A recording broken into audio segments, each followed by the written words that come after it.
नमस्ते भाई, क्या हाल चाल है। आइए शुरू करते हैं आज हम अगली एक्सरसाइज को। एक्सरसाइज 15.5। 15.4 तक हम कर चुके थे, 15.5 को हमें शुरू करना है। यहाँ पर जो इस एक्सरसाइज का मेन कंसेप्ट है वो है लॉ ऑफ टोटल प्रोबेबिलिटी। अब ये लॉ ऑफ टोटल प्रोबेबिलिटी होता क्या है, इसको आप तब समझ पाएंगे जब हम क्वेश्चन करेंगे एक दो। तो आइए मैं क्वेश्चन करता हूँ और उसके बाद हम क्वेश्चन के अंदर ही समझते हैं इनको। पहला क्वेश्चन है कि यहाँ पर दो बैग दिए गए हैं।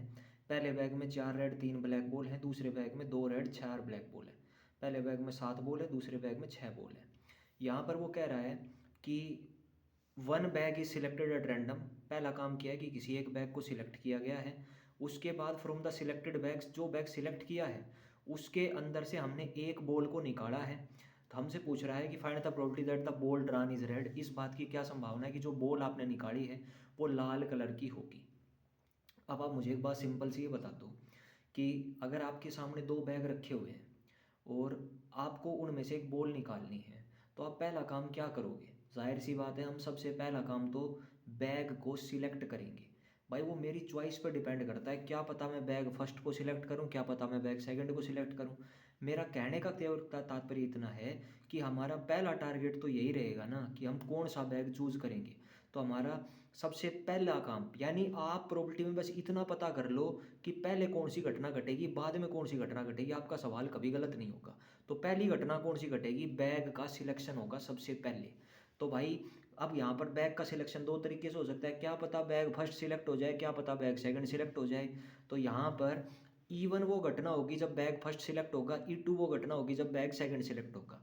तो बैग फर्स्ट को सिलेक्ट करने की संभावना कितनी है और बैग सेकंड को सिलेक्ट करने की प्रोबेबिलिटी कितनी है, आप बताओ। प्रोबेबिलिटी का फॉर्मूला होता है फेवरेबल अपॉन में टोटल आउटकम। टोटल बैग हैं कितने, दो। अगर मुझे बैग फर्स्ट सिलेक्ट करना है तो बैग फर्स्ट मेरे फेवर में है, तो कितने बैग मेरे फेवर में, केवल एक, 1/2 हो जाएगी इसकी प्रोबेबिलिटी।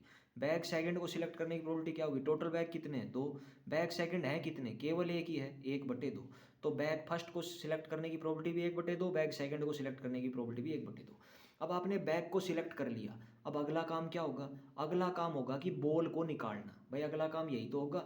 अब वो बॉल जो आ रही है वो बॉल कैसे कलर की आ रही है, लाल कलर की, यानी हमें एक लाल कलर की बॉल को निकालना है। अब अगली घटना जो है वो है ए बी द इवेंट। ए वो घटना है जब हमें एक लाल बॉल मिल जाएगी। अब ध्यान दे, जो ये लाल बॉल आपके पास आई है ना भाई, ये भी दो तरीकों से निकल सकती है। यानी ये दो पॉसिबल तरीकों से हो सकता है लाल बॉल का निकलना। क्या पता लाल बॉल पहले बैग में से निकली और क्या पता लाल बॉल दूसरे बैग में से निकली हो भाई। तो पहली घटना बनेगी red ball is drawn from the first bag. क्या पता जो लाल बॉल है वो पहले बैग में से निकली हो, और red ball is drawn from the second bag, क्या पता लाल बॉल दूसरे बैग में से निकली हो भाई। तो अगर लाल बॉल पहले बैग में से निकलेगी तो आप इसे प्रोबेबिलिटी ऑफ ए मत कहना, इसका मतलब है प्रोबेबिलिटी ऑफ A/E1। आप कहोगे जी A/E1 क्यों लिखा, तो आपने अगर कंडीशनल प्रोबेबिलिटी पढ़ी हो जो सबसे पहली एक्सरसाइज थी, उसमें मैंने आपको ये बताया था कि जब एक घटना का असर दूसरी घटना पर पड़ता है और एक घटना खत्म होती है और दूसरी घटना की प्रोबेबिलिटी हमें बतानी होती है, तो जो घटना घट चुकी होती है वो नीचे आती है और जिसकी प्रोबेबिलिटी हमें बतानी है वो ऊपर आती है। अब आप एक बात बताओ, बैग का सिलेक्शन पहले होगा या बॉल पहले निकलेगी, तो आप कहोगे जी बैग का सिलेक्शन पहले होगा। इसका मतलब यही तो है। E1 क्या है, बैग नंबर 1 सिलेक्ट कर लिया। ए क्या है, लाल बॉल बैग फर्स्ट में से आ गई। यानी A/E1 का पूरा मतलब क्या बनेगा, यही तो बनेगा कि बैग फर्स्ट को सिलेक्ट कर लिया, उसमें से लाल बॉल निकली है। भाई यही तो हो रहा है, जो घटना हो चुकी वो नीचे आती है, जिसकी प्रोबेबिलिटी हमें बतानी है वो ऊपर आएगी। तो बैग फर्स्ट सिलेक्ट हुआ, उसमें से लाल बॉल की प्रोबेबिलिटी, तो बैग फर्स्ट में लाल 4 हैं, टोटल 7 है, 4/7। A red ball is drawn from second bag. अब ऐसा भी तो हो सकता है कि लाल बॉल इसमें से निकल जाए। अब अगर लाल बॉल इसमें से आएगी तो आप एक बात बताओ, सेकंड बैग हमने सिलेक्ट कर लिया ना, सिलेक्ट कर लिया तो सेकंड बैग को E2 मान रखा है, तो E2 नीचे आएगा, यानी ये घटना घट चुकी है। उसमें से लाल बॉल की प्रोबेबिलिटी यानी ए ऊपर, लाल बॉल को हमने ए मान रखा है तो ए की प्रोबेबिलिटी E2 नीचे आएगा, क्योंकि E2 हो चुका है, यानी कि बैग सेकंड सिलेक्ट हो चुका है, उसमें से लाल बॉल की प्रोबेबिलिटी। लाल बॉल कितनी है, दो, टोटल कितने हैं, 6, 2/6। अब भाई यहाँ पर आप एक बात बताओ, ये लॉ ऑफ टोटल प्रोबेबिलिटी होता क्या है, ये फॉर्मूला होता है। अब आप मुझे सिंपल एक बात बताएं, हमें प्रोबेबिलिटी बतानी किसकी है, तो आप कहोगे जी हमें तो लाल बॉल की प्रोबेबिलिटी बतानी है, क्योंकि उसने खुद कहा है कि प्रोबेबिलिटी बताओ जो बॉल निकली है वो लाल कलर की हो। लाल बॉल को आपने क्या नाम दे रखा है, ए, यानी आपको ए की प्रोबेबिलिटी बतानी है। अब वो कैसे बताएंगे, तो आप खुद सोचो, यहाँ पर घटना कितनी घटी, दो दो घटना घटी। क्या क्या घट सकती थी? देखो मेरे सामने दो बैग रखे हुए थे, क्या पता मैं पहला बैग सिलेक्ट करता, उसी में से लाल बॉल को निकाल लेता, घटना नंबर एक। क्या पता मैं बैग सेकंड चूज करता, उसी में से लाल बॉल निकाल लेता, घटना नंबर दो। क्या इसके अलावा कोई तीसरी घटना घटेगी? नहीं। यही है law of total probability. Law of total probability में हम सारे केसों को ऐड कर देते हैं। तो भाई पहला केस तो बनेगा ये, दूसरा केस बनेगा ये। E1 क्या है? पहले बैग को सिलेक्ट किया। A/E1 क्या है? पहले बैग को सिलेक्ट करके उसमें से लाल बॉल निकाली। यही तो है। प्लस, प्लस का मतलब होता है यानी या तो ये घटना या ये घटना। E2 क्या है? सेकंड बैग को सिलेक्ट किया। A/E2 क्या है? सेकंड बैग को सिलेक्ट करके उसमें से लाल बॉल निकाली। सबकी वैल्यू यहाँ पर पुट कर दो और उत्तर आ जाएगा। यही है लॉ ऑफ टोटल प्रोबेबिलिटी। समझ गए? आगे बढ़ते हैं, धीरे धीरे क्लियर हो जाएगा कंसेप्ट क्या है ये। अगले क्वेश्चन को देखिए। अगले क्वेश्चन में कह रहा है कि हमारे पास 1 रुपए का सिक्का निकालने की संभावना कितनी होगी? Find the probability of drawing 1 रुपए कॉइन। हमें 1 रुपए के सिक्के की प्रोबेबिलिटी बतानी है और 1 रुपए का सिक्का किस में से निकालना है। यहाँ पर कह रहा है कि एक पर्स दे रखा है और उस पर्स में 2 कंपार्टमेंट है। कंपार्टमेंट का मतलब होता है भाई जेब, यानी कि गोज जिसको हम कहते हैं। यानी ये सिंपल ये कह रहा है कि हमारे पास एक पर्स है और उस पर्स के अंदर 2 जेब है। समझ गए? और दोनों जेबों के अंदर कितने कितने हैं? एक जो जेब है उसके अंदर 3 50 पैसे और 2 1 रुपए, यानी 3 तो 50 पैसे के सिक्के हैं और 2 1 1 रुपए के सिक्के हैं। और जो दूसरी है उसके अंदर 2 50 पैसे के सिक्के हैं और 3 1 1 रुपए के सिक्के हैं। तो भाई मैंने यहाँ पर एक पर्स बना दिया आपके सामने।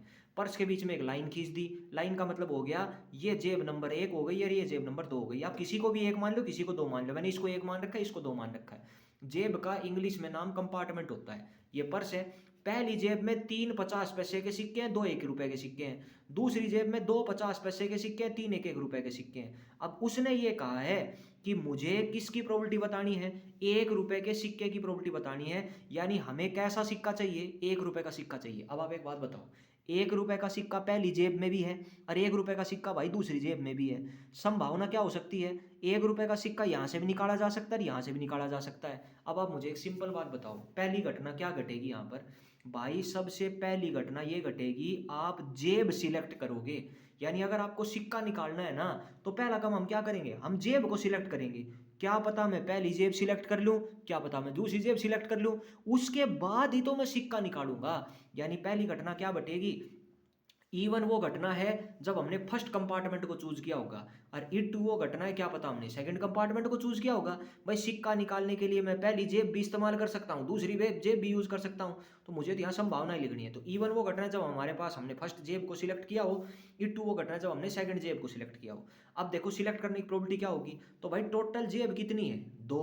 और फर्स्ट कंपार्टमेंट को चूज करने की प्रोबेबिलिटी कितनी है? तो फर्स्ट कंपार्टमेंट है कितना? एक जेब, पहली जेब है कितनी? एक ही तो जेब है, एक मेरे फेवर में है, 1/2। E2 की प्रोबेबिलिटी यानी सेकंड कंपार्टमेंट को सिलेक्ट करने की प्रोबेबिलिटी क्या होगी? 1/2 ही होगी, क्योंकि टोटल जेब कितनी है? 2, और सेकंड कंपार्टमेंट कितना है? एक ही तो है, 1/2 हो जाएगी। आ जाओ। अब हमें बतानी किसकी है? 1 रुपए के सिक्के की। तो पहली घटना तो क्या घटेगी? हम जेब सिलेक्ट करेंगे।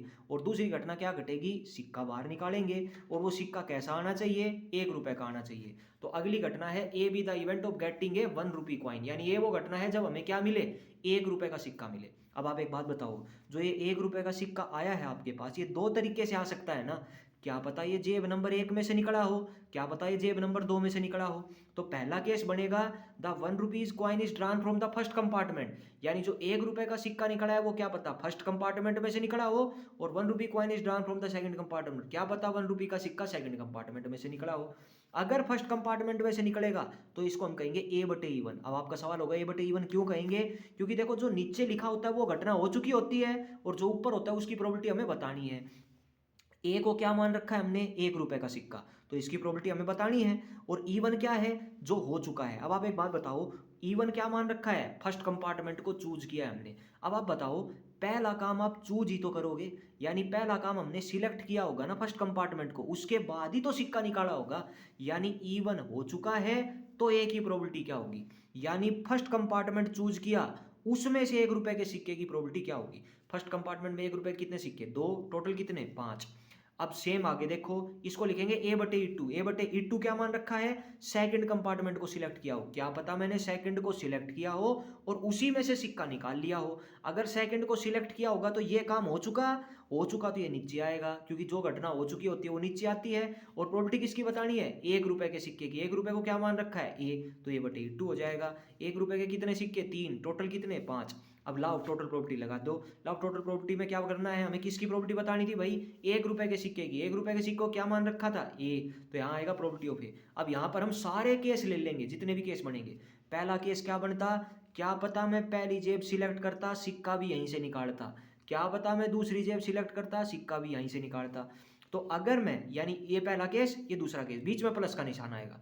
प्रॉपर्टी ऑफ E1 का मतलब है पहली जेब सिलेक्ट करी, ए बटे E1 का मतलब है पहली जेब सिलेक्ट करके उसी में से 1 रुपए का सिक्का निकाला। या तो ये घटना घटती, प्लस का निशान। E2 का मतलब है दूसरी जेब सिलेक्ट करी, ए बटे E2 का मतलब है उसी दूसरी जेब में से 1 रुपए का सिक्का निकाला, उसकी प्रॉपर्टी क्या है। तो या तो ये घटना घटती या ये घटती, सारी वैल्यू पुट कर दो और सोल्व कर दो। समझ गए।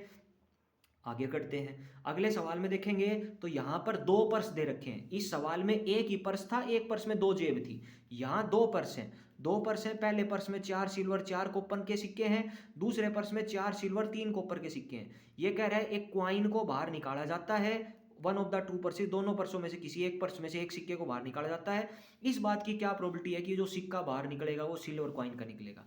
अब आप मुझे एक बात बता दो, आपके पास 2 पर्स है ना, ये पहला पर्स है, ये दूसरा पर्स है। आप पहला काम क्या करोगे, पहला काम हम ये करेंगे ना, डायरेक्ट सिक्का तो निकालेंगे नहीं भाई। पहला काम तो हम पर्स को चूज करेंगे ना।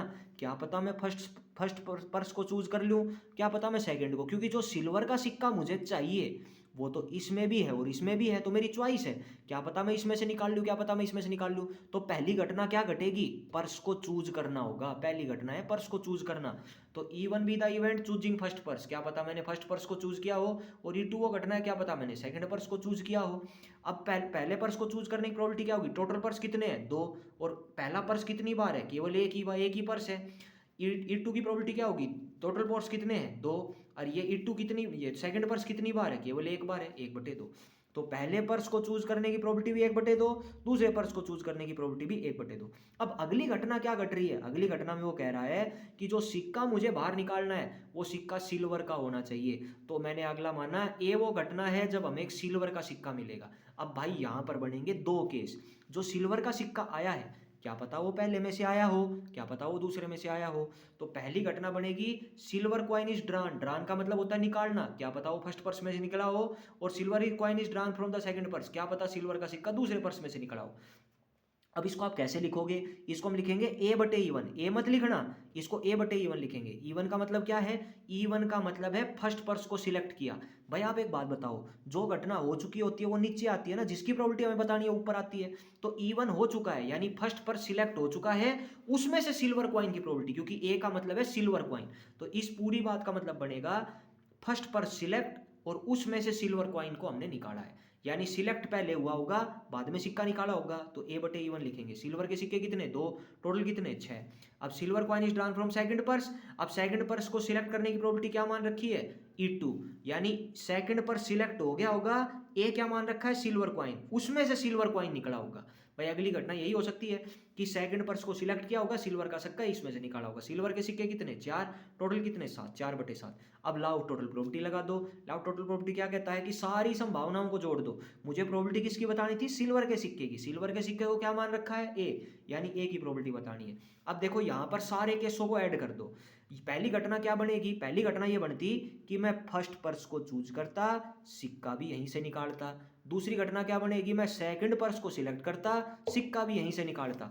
तो फर्स्ट पर्स को सिलेक्ट करने की प्रोबेबिलिटी है प्रोबेबिलिटी ऑफ E1, और फर्स्ट पर्स में से ही सिल्वर के सिक्के की प्रोबेबिलिटी है प्रोबेबिलिटी ऑफ A बटे E1। या तो ये घटना घटती, या फिर घटना क्या बढ़ती, मैं सेकंड पर्स को सिलेक्ट करता और सिल्वर का सिक्का सेकंड पर्स में से ही निकालता। या फिर ये बनेगी, या तो ये या ये। सारी वैल्यू पुट कर दो और सोल्व कर दो। समझ गए। अगले क्वेश्चन में चलते हैं। अगले क्वेश्चन में कह रहा है कि एक बैग है, उसमें 5 वाइट 6 ब्लैक बॉल हैं। दूसरे बैग में 4 वाइट 3 ब्लैक बॉल हैं। एक बॉल को निकाला गया है पहले बैग में से, और विदाउट सीइंग इट्स कलर, बिना उसका कलर देखे हुए उसको सेकंड बैग में डाल दिया गया है।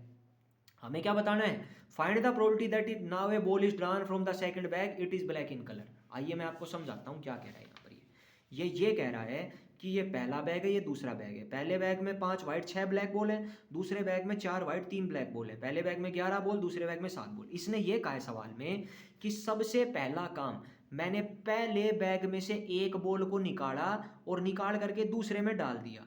डालने के बाद मैंने इस सेकंड बैग में से एक बॉल को निकाला और वो बॉल ब्लैक कलर की आनी चाहिए। मेरी बात समझ गए? पूरा क्वेश्चन क्या है? क्वेश्चन में कह रहा है फर्स्ट बैग में से एक बॉल को निकाला, सेकंड में डाल दिया, फिर सेकंड में से एक बॉल को निकाला और वो बॉल कैसे कलर की होनी चाहिए? ब्लैक कलर की होनी चाहिए। हमें ये सवाल को सोल्व करना है। अब यहाँ पर आप एक बात बता दो मुझे, क्या मुझे यहाँ पर पहला काम बैग सिलेक्ट करना होगा या क्या करना होगा? यहाँ पहला काम क्या हुआ? तो आप कहोगे सर पहला काम यहाँ पर बैग को सिलेक्ट करना नहीं हुआ, यहाँ पहला काम हुआ है फर्स्ट बैग में से बॉल को ट्रांसफर करना, क्योंकि उसने बैग का नाम तो खुद बता दिया आपको। अब की बार तो उसने क्लियर ही कर दिया कि किस बैग में से बॉल को निकालना है। तो अब की बार हमें बैग को सिलेक्ट नहीं करना है। अब की बार आपकी पहली घटना क्या हुई? यहाँ पर पहली घटना हमारी ये घटी है कि हमने बैग फर्स्ट में से एक बॉल को बैग सेकंड में डालना है। तो हमारी पहली घटना बनी है बैग फर्स्ट में से एक बॉल को बैग सेकंड में डालना। अब देखो बैग फर्स्ट में से दो तरीके से बॉल जा सकती है, क्या पता यहाँ से व्हाइट बॉल गई हो, क्या पता यहाँ से ब्लैक बॉल गई हो। तो मैं लिखता हूँ इवन वो घटना होगी जब एक व्हाइट बॉल फर्स्ट बैग में से सेकंड बैग में ट्रांसफर कर दी होगी। दूसरी घटना क्या घट सकती थी कि क्या पता यहाँ से ब्लैक बॉल यहाँ पर ट्रांसफर कर दी हो। तो इट टू वो घटना है जब यहाँ से ब्लैक बॉल सेकंड बैग में ट्रांसफर कर दी हो। अब व्हाइट बॉल की प्रोबेबिलिटी क्या है? 5/11। ब्लैक की क्या होगी? 6/11, क्योंकि 6 ब्लैक टोटल 11। समझ गए? अब अगली घटना क्या घटी है? एक घटना तो घट चुकी, यहाँ से बॉल यहाँ पहुंच गई। अब अगली घटना कह रहा है कि सेकंड बैग में से एक बॉल निकाली है, वो कैसे कलर की आ रही है? ब्लैक कलर की। तो अगली घटना को हम मान लेते हैं ए वो घटना है जब एक ब्लैक बॉल निकलेगी, किससे निकलेगी? सेकंड बैग में से निकलेगी। ये अगली घटना है। अब ये जो ब्लैक बॉल निकल रही है ना यहाँ से, ये दो तरीके से निकल सकती है भाई। पहला केस तो क्या बनेगा वो देखो। पहला केस तो ये हो सकता है, क्या पता यहाँ से व्हाइट बॉल यहाँ गई हो, फिर यहाँ से ब्लैक निकाली हो। पहला केस। क्या पता यहाँ से ब्लैक यहाँ गई हो, फिर यहाँ से ब्लैक निकाली हो। ये दूसरा केस। तो वही लिखा है मैंने, drawing a black ball from second bag, यानी यहाँ से एक ब्लैक बॉल निकाली होगी। कब निकाली होगी? When a white ball is transfer from the first bag.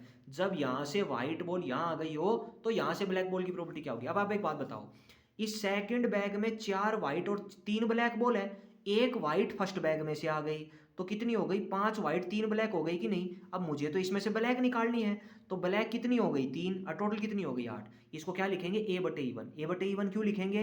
क्योंकि E1 क्या मान रखा है आपने? यहाँ से व्हाइट बॉल यहाँ आई।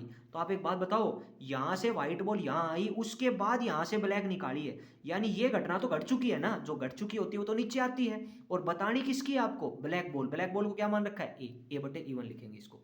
अगला केस ये बनेगा, क्या पता यहाँ से ब्लैक बॉल यहाँ आई हो, फिर यहाँ से ब्लैक निकली हो। तो अगर फर्स्ट में से ब्लैक यहाँ आई तो यहाँ 4 व्हाइट और 4 ब्लैक हो जाएगी कि नहीं हो जाएगी? अगर 4 व्हाइट और 4 ब्लैक हो गई तो मुझे अब इसमें से ब्लैक ही निकालनी है। तो ब्लैक कितनी हो जाएगी? यहाँ 4, और टोटल कितनी हो जाएगी? 8। तो 4/8 हो जाएगी। इसको क्या लिखेंगे? A/E2। A/E2 क्यों लिखा? क्योंकि पहले E2 घट चुकी है, उसके बाद एक ही प्रॉपर्टी पूछी है। E2 क्या है? E2 है यहाँ से यहाँ ब्लैक बॉल का आना। तो E2 तो हो चुका है, उसके बाद यहाँ से ब्लैक बॉल निकली है, उसको क्या मान रखा है? A। तो A/E2। अब भाई यहाँ पर बना दो लॉ ऑफ टोटल प्रॉपर्टी, लगा दो। लॉ ऑफ टोटल प्रॉपर्टी क्या होता है? मुझे किसकी प्रॉपर्टी बतानी है? यहाँ से ब्लैक बॉल की प्रॉपर्टी। उसको क्या मान रखा है? A, यानी A की प्रॉपर्टी बतानी है मुझे। फॉर्मूला लगा दो, प्रॉपर्टी ऑफ E1 गुणा प्रॉपर्टी ऑफ A/E1। या तो ये घटना घटती या ये घटना घटती, और सवाल को सोल्व कर दो, खत्म हो गया काम।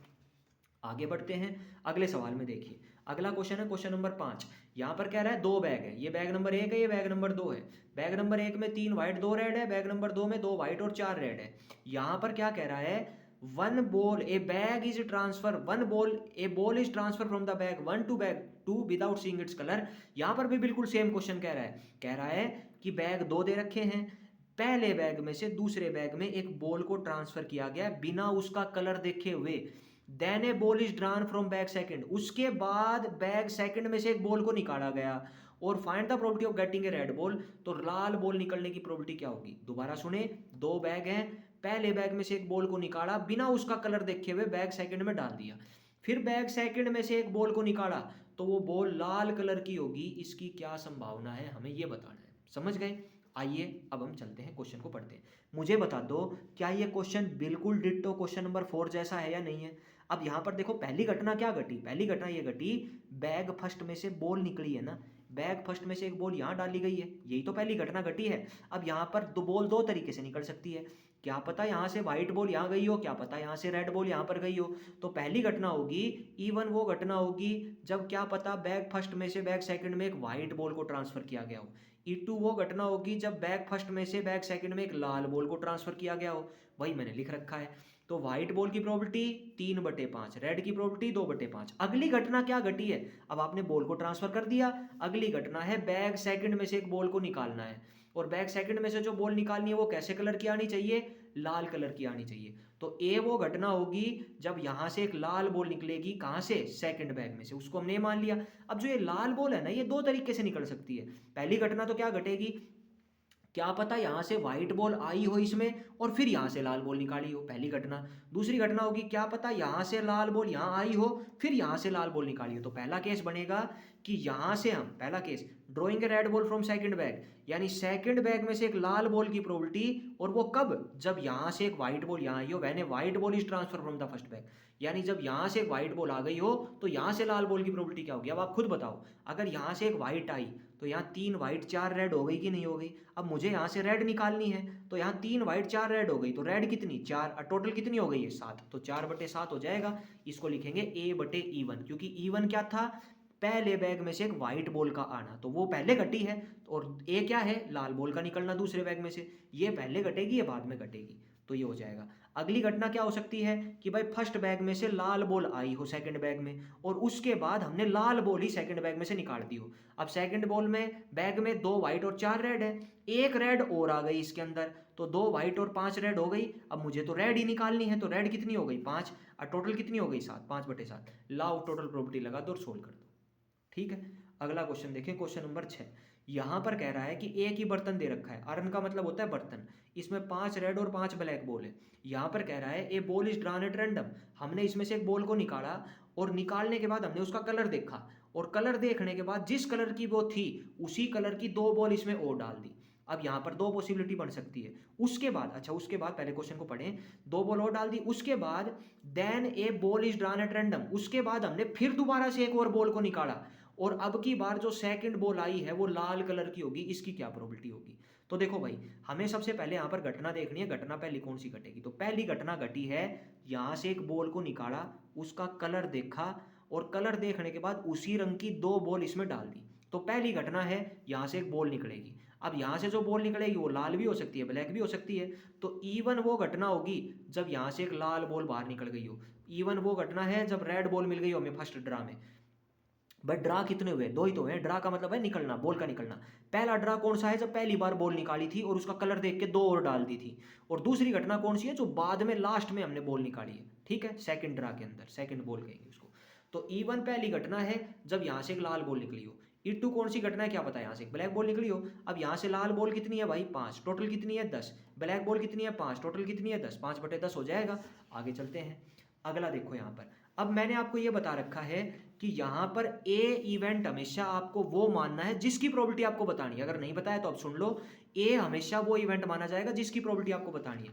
आपको प्रोबेबिलिटी किसकी बतानी है, लास्ट लाइन पढ़ो, what is the probability that the second ball is red, यानी दूसरी बॉल भी लाल होगी, इसकी क्या प्रोबेबिलिटी होगी। तो हम मान लेते हैं ए वो घटना है जब सेकंड बॉल जो हम निकाल रहे हैं वो red ball in second draw, यानी दूसरे ड्रा में हमें एक लाल बॉल मिलेगी। पहला ड्रा तो कौन सा था, जो सबसे पहले हुआ था कि भाई आपने बॉल निकाली और उसका कलर देखा और उस बॉल को डाल दिया, और उसी कलर की 2 बॉल और डाल दी उसके अंदर, ठीक है। अब ये कब घटेगी, जो ये लाल बॉल मिली है मुझे दूसरी बार में, ये कब आई है, ये तब आई है after replacing first drawn ball.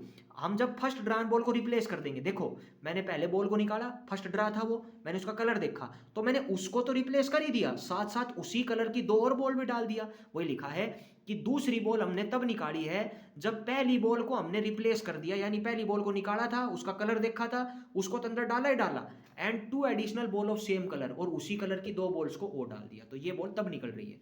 अब यहाँ पर भाई 2 केस बनेंगे। पहला केस तो क्या बनेगा, क्या पता यहाँ से हमने बॉल को निकाला हो, वो लाल कलर की आई हो और लाल कलर की 2 बॉल इसमें डाल दी हो, और फिर दूसरी बॉल भी हमें लाल ही चाहिए। तो पहली घटना तो ये घट गई। दूसरी घटना क्या घटेगी, क्या पता मैंने इसमें हाथ डाला हो और ब्लैक कलर आ गया हो, और ब्लैक कलर की 2 बॉल मैंने इसमें डाल दी हो, और फिर यहाँ से हमने दूसरी बॉल रेड निकाली हो। तो पहली घटना क्या है, लाल बॉल की प्रोबेबिलिटी सेकंड ड्रा में, यानी सेकंड ड्रा में हमें एक लाल बॉल मिलेगी, और ये कब होगा, after a red ball is drawn in first draw, पहले ड्रा में लाल बॉल निकली हो और 2 लाल बॉल हमने ट्रांसफर कर दी उसके अंदर। यानी पहली घटना ये घटेगी कि यहाँ से हमने हाथ डाला, लाल बॉल निकली, लाल कलर की 2 बॉल इसमें डाल दी और उसके बाद फिर लाल बॉल निकाल ली। अब आप एक बात बताओ, इसमें 5 रेड 5 ब्लैक तो थी, कितनी रेड हो गई? अब 2 रेड और आ गई, तो 7 रेड 5 ब्लैक हो गई। तो मुझे रेड की बतानी है, तो रेड कितनी? 7, टोटल कितनी? 12, 7/12, ये हो जाएगा A/E1। E1 क्यों लिखा? क्योंकि E1 का मतलब क्या है, अगर आप ध्यान देंगे, E1 का मतलब है यहाँ से लाल बॉल का निकलना। यानी पहला काम भाई यही तो हुआ होगा, यहाँ से लाल बॉल निकली होगी, फिर उसी जैसी कलर की 2 बॉल इसमें डाली होगी और फिर आपने लाल बॉल निकाली होगी। तो जो घटना घट चुकी है वो नीचे आएगी, यानी लाल बॉल निकली हमारी पहले ड्रा में, उसके बाद लाल बॉल की प्रोबेबिलिटी। अच्छा, अगला केस बनेगा कि लाल बॉल मिले हमें सेकंड ड्रा में, after a black ball is drawn in first draw, यानी हमें लाल बॉल की प्रोबेबिलिटी बतानी है। अब लाल बॉल की प्रोबेबिलिटी कब? तो दूसरा केस ये हो सकता है कि हमें पहले ड्रा में क्या मिल गई हो, एक ब्लैक बॉल मिल गई हो और ब्लैक बॉल जैसी हमने 2 बॉल इसमें डाल दी हो। तो अगर ब्लैक बॉल जैसी 2 बॉल डाल दी तो 5 रेड 5 ब्लैक तो है ही, 2 ब्लैक और डाल दी तो टोटल हो गई भाई 5 रेड और 7 ब्लैक। तो टोटल हमें रेड की प्रोबेबिलिटी बतानी है, रेड कितनी है? 5 और टोटल कितनी है? 12। लगा दो लाओ टोटल प्रोबेबिलिटी और कर दो सोल्व। समझ गए? अगला क्वेश्चन पढ़िए, यहाँ पर कह रहा है देयर आर 2 बैग्स, हमारे पास 2 बैग्स हैं, 1 बैग कंटेन 4 व्हाइट और 2 ब्लैक, पहले बैग में 4 व्हाइट 2 ब्लैक, दूसरे बैग में 5 व्हाइट और 4 ब्लैक। यहाँ पर वो कह रहा है कि हमने बैग फर्स्ट में से 2 बॉल्स को निकाला है, बैग फर्स्ट में से 2 बॉल्स को निकाला है और निकाल करके बैग सेकंड में डाल दिया। इसके बाद बैग सेकंड से एक बॉल को निकाला और वो व्हाइट होनी चाहिए। समझ गए? आ जाइए, अब यहाँ पर भाई 2 केस बनेंगे, सॉरी 2 कह रहा हूँ, 3 केस बनेंगे। पहला, उसने कहा है कि बैग फर्स्ट में से बैग सेकंड में 2 बॉल डाली है, यहाँ से 2 बॉल गई है। तो पहली घटना कौन सी घटी है? पहली घटना घटी है बैग फर्स्ट में से बैग सेकंड में बॉल गई है। अब वो बॉल है ना, वो 3 तरीके से निकल सकती है। क्या पता दोनों बॉल वाइट हो, क्या पता एक वाइट एक ब्लैक हो, क्या पता दोनों की दोनों ब्लैक गई हो। तो भाई हम तीनों घटना मान लेते हैं। पहली घटना क्या होगी, यहाँ पर 2 बॉल्स को 3 तरीकों से निकाला जा सकता है। क्या पता जो दोनों की दोनों बॉल हमने फर्स्ट बैग से सेकंड बैग में डाल ली है वो वाइट हो, इस घटना को मैंने E1 नाम दे दिया। क्या पता जो 2 बॉल हमने ट्रांसफर करी है पहले बैग में से दूसरे बैग में, उनमें एक वाइट हो एक ब्लैक हो, इस घटना को हमने E2 नाम दे दिया। और क्या पता जो बैग फर्स्ट से बैग सेकंड में हमने दोनों बॉलें डाली हैं, क्या पता वो दोनों के दोनों ब्लैक हो, इस घटना को मैंने E3 नाम दे दिया। अब मैंने आपको एक बात बताया था, हमें E1 E2 E3 तीनों की प्रोबेबिलिटी निकालनी है। अब ये कैसे निकालेंगे? तो जब भी हम एक से ज़्यादा बॉल निकालते हैं तो वहाँ पर हम कम्बिनेशन का इस्तेमाल करते हैं। अगर मैं E1 की प्रोबेबिलिटी निकालूंगा तो E1 घटना कौन सी है? दोनों की दोनों व्हाइट बॉल। अब व्हाइट बॉल की प्रोबेबिलिटी क्या होगी? तो देखो व्हाइट कितनी है? 4, 4 में से निकालनी कितनी है? 2, तो इसको लिखेंगे 4C2, टोटल कितनी है? 6, तो ये हो जाएगा 6C2। तो 4C2/6C2 उत्तर आएगा 2/5। ये सोल्व कैसे करना है वो मैंने आपको सिखा रखा है, 11th में भी आपने सीखा था, 15.4 में मैंने सिखाया, आप उन वीडियोज़ को देख सकते हैं। E2 की प्रोबेबिलिटी निकालेंगे तो E2 में क्या हुआ है, एक व्हाइट और एक ब्लैक को ट्रांसफर किया गया है, तो एक व्हाइट और एक ब्लैक बॉल निकालिए। तो भाई व्हाइट कितनी है? 4, 4 में से निकालनी कितनी है? 1, ब्लैक कितनी है? 2, 2 में से निकालनी कितनी है? 1, तो टोटल कितनी हो गई? टोटल 2 हो गई, तो 6 में से कितनी निकलेंगी? 2, उत्तर आएगा 8/15। समझ गए? दूसरा, जो दोनों बॉल हमने निकाली है वो दोनों कैसे निकाली है? ब्लैक, तो दोनों ब्लैक चाहिए। अब ब्लैक है कितनी? 2, तो 2C2, क्योंकि ब्लैक 2 है, 2 में से निकालनी कितनी है? 2, और टोटल कितनी है? 6, 6 में से कितनी निकालनी है? 2। अब अगली घटना, हमने सबकी प्रोबेबिलिटी बता दी कि भाई या तो यहाँ से 2 व्हाइट यहाँ जाएगी, या यहाँ से एक व्हाइट एक ब्लैक यहाँ जाएगी, या यहाँ से 2 ब्लैक यहाँ पर जाएगी। ये काम खत्म कर दिया। अगली घटना क्या घटी है? अगली घटना घटी है सेकंड बैग में से एक बॉल निकली और वो बॉल कैसी है? व्हाइट। और मैंने कहा है कि जो यहाँ लास्ट में घटना घटती है उसको हम ए नाम देते हैं। तो ए क्या घटना होगी? ए घटना होगी व्हाइट बॉल का निकलना सेकंड बैग से। अब ए घटना हमने वही मान रखी है, ए वो घटना है जब ड्रॉ का मतलब होता है निकलना, एक व्हाइट बॉल निकलेगी सेकंड बैग में से। अब ये 3 तरीके से निकल सकती है। कैसे कैसे निकल सकती है? तो देखो भाई, पहली घटना तो ये घटेगी, क्या पता यहाँ से 2 व्हाइट यहाँ आई हो, फिर यहाँ से एक व्हाइट निकाली हो, पहली घटना। क्या पता यहाँ से एक व्हाइट एक ब्लैक यहाँ गई हो, फिर यहाँ से एक व्हाइट निकली हो। और तीसरी पॉसिबिलिटी, क्या पता यहाँ से 2 ब्लैक यहाँ आई हो, उसके बाद मैंने यहाँ से व्हाइट निकाली हो। तो मैंने तीनों को नाम दे दिया। यहाँ देखो, drawing a white ball from second bag, second bag से एक व्हाइट बॉल निकलने की प्रोबेबिलिटी कब? जब 2 व्हाइट बॉल ट्रांसफर हो गई हो फर्स्ट बैग में से, यानी पहले बैग में से 2 व्हाइट आई हो, फिर हमने दूसरे में से एक व्हाइट निकाली हो। अब ध्यान दो, सेकंड बैग में 5 व्हाइट 4 ब्लैक है और 2 व्हाइट और आ गई फर्स्ट बैग में से, तो 7 व्हाइट और 4 ब्लैक हो गई। अब मुझे व्हाइट की प्रोबेबिलिटी बतानी है, तो व्हाइट कितनी? 7, और टोटल कितनी? 11, 7/11, इसको कहेंगे A/E1। अगला देखो, अब अगले में है मुझे व्हाइट बॉल ही चाहिए। अब व्हाइट बॉल को मैं दूसरे तरीके से कैसे निकाल सकता हूँ? दूसरे तरीके से ऐसे निकाल सकते हैं कि हमने व्हाइट बॉल निकाली सेकंड बैग से। ये कब हुई होगी? ये घटना हो सकती है कि क्या पता फर्स्ट बैग में से एक व्हाइट और एक ब्लैक आ गई हो। 1 white ball and 1 black ball are transfer in it from the second bag. Second bag में 5 व्हाइट 4 ब्लैक, एक व्हाइट और एक ब्लैक और आ गई, तो हो गई भाई 6 व्हाइट और 5 ब्लैक। मुझे व्हाइट की बतानी है, व्हाइट कितनी? 6, टोटल कितनी? 11। अगला केस क्या बनेगा? अगला केस बनेगा कि भाई अगला व्हाइट बॉल को और किस तरीके से निकाल सकते हो? तो तीसरा तरीका हो सकता है कि मैं व्हाइट बॉल को निकालूंगा सेकंड बैग से अगर 2 ब्लैक बॉल फर्स्ट बैग में से सेकंड बैग में आ गई हो। सेकंड बैग में 5 व्हाइट 4 ब्लैक, 2 ब्लैक और आ गई फर्स्ट बैग से, तो 5 व्हाइट 6 ब्लैक हो गई। मुझे व्हाइट की बतानी है, 5/11 हो जाएगा, निकल गई। अब भाई यहाँ पर आप लगा दो लॉ ऑफ टोटल प्रोबेबिलिटी और इसको कर दो सोल्व। कुछ भी नहीं करना, केवल यहाँ पर सोल्व करना है, ठीक है। बाकी क्वेश्चन हम करेंगे अगली वीडियो में, इनको ध्यान से देखें और करें, ठीक है। धन्यवाद।